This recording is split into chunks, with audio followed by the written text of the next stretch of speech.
Hi, it's Trisha from Bermuda Fog Astrology. One question I get asked quite frequently is, what is a natal chart?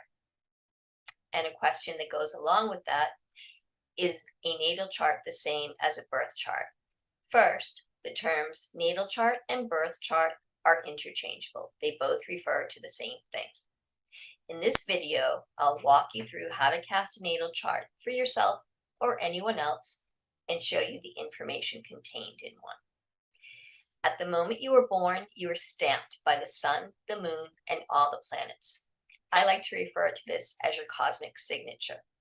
Your natal chart is unique to you and you alone. It's 100% proof that you're a one-of-a-kind original. The information you need in order to cast an accurate natal chart are the date of birth, the time of birth, and the place of birth of the person that you're casting the chart for. There's a difference between Western astrology and Vedic astrology, so I want to be clear that I'm using the Western system and following the tropical zodiac rather than sidereal. There are lots of websites where you can cast a chart for free. My favorite website to use is astro.com. The charts are easy to read, and you can cast up to 100 charts for free. After that, it only costs about $11 a year to cast an unlimited number of charts, so it's really reasonable. Once you have the birth information, go on to astro.com. And I'm going to take you there right now.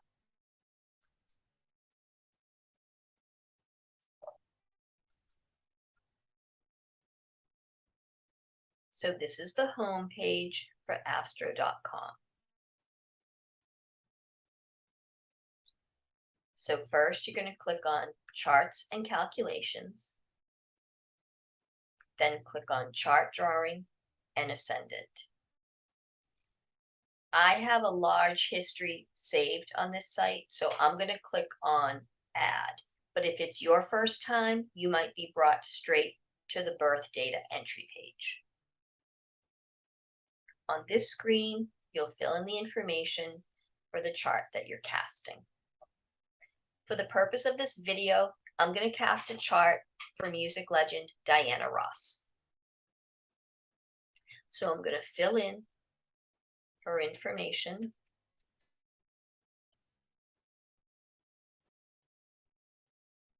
Her birthday is the 6th of March, 1944.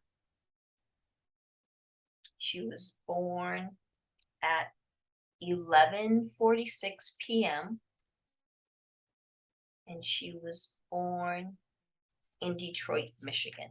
When you put in the city or town, make sure that you're choosing the correct state because lots of states have the same names of cities and towns. And then once you bring up the chart, just click anywhere in the chart to remove all that stuff in the background. And this is also the screen that you can print from. So over here on the left, there are 3 keys.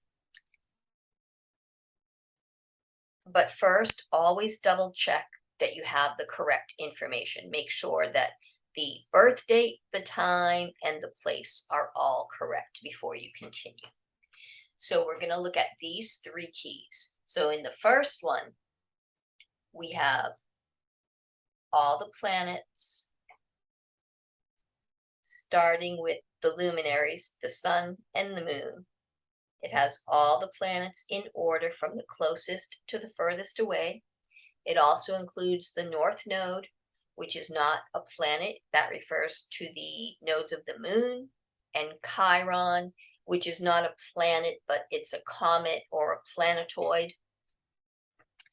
And AC stands for ascendant or rising sign, and MC stands for midheaven. And those two are just points on the chart.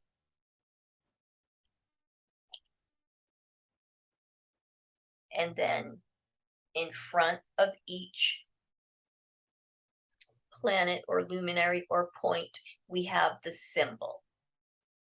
And if you're new to astrology, this can be really confusing, but the more you practice with it, the easier it gets, and pretty soon you'll know all these like the back of your hand.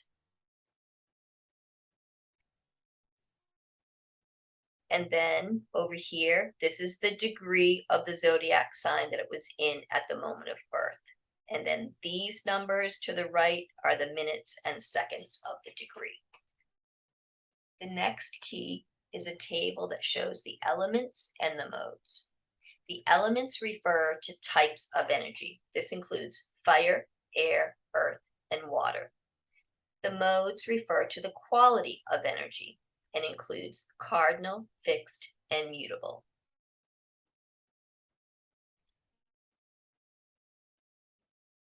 So when I look at this is an important key to look at because this gives me a lot of information right from the get-go.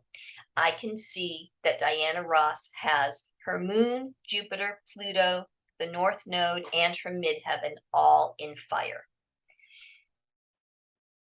And she has Neptune, Venus, Mars, Saturn, and Uranus in air. So she has a lot of air placements. And when I look at her sun, moon, and rising sign, which are like the big three pillars of a person's personality, none of them are air signs. So I'm kind of wondering, what does she lead with? That's one of the first things that I'm thinking of when I first look at her chart. Does she lead with air, which is like communication? And she's an entertainer, she's a singer, she's a songwriter. So her communication skills are really strong. So she may lead with air, but then she has all this fire. She doesn't have a lot of earth, which is like being grounded and practical, but when you're a superstar who needs to be grounded and practical. And she has her sun and Mercury in water and also her rising sign. So that's an interesting bit of information that tells me a lot about Diana Ross before I even start looking at her chart. And then this key is showing the aspects. So the aspects are basically the relationships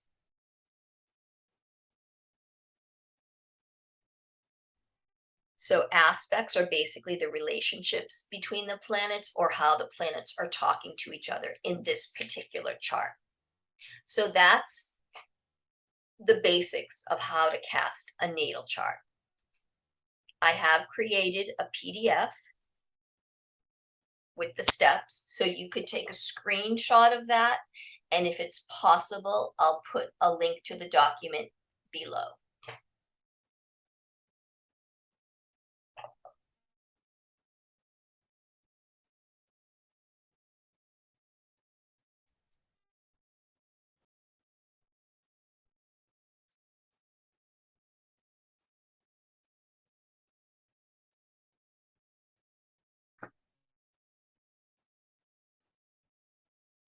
And I'm going to share my screen again and bring Diana Ross's chart back up.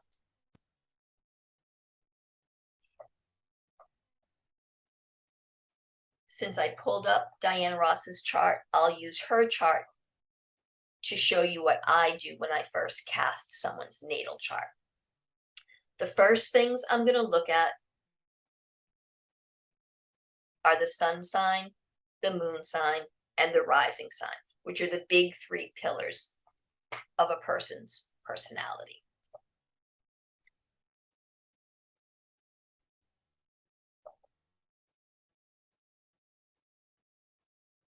So wherever the sun was at the moment you were born, that's your sun sign. So in Diana's chart, her sun is in Pisces at 16 degrees of Pisces, and it's in her 5th house.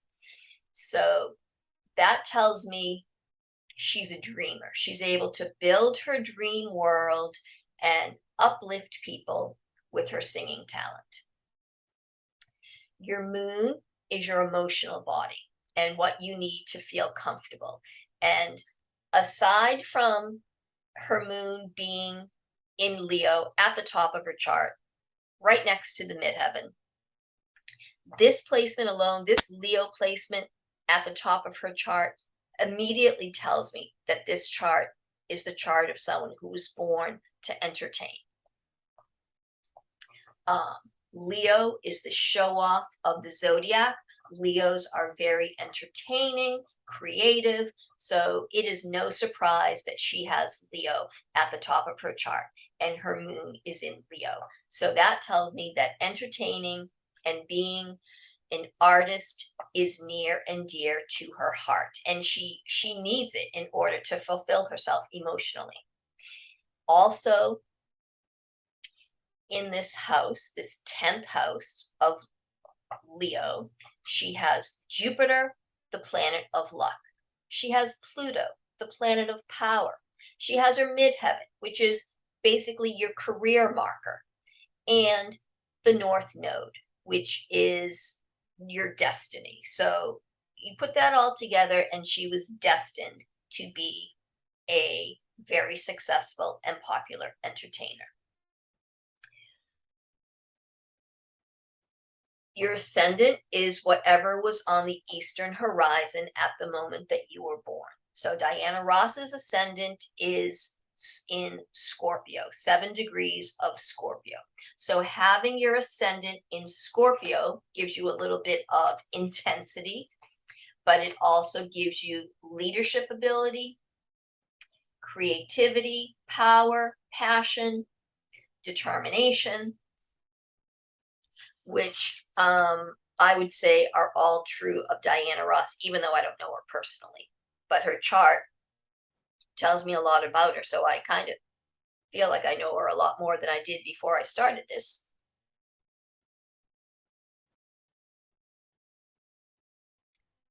So, in just these few minutes, I've been able to give you a lot of information about Diana Ross.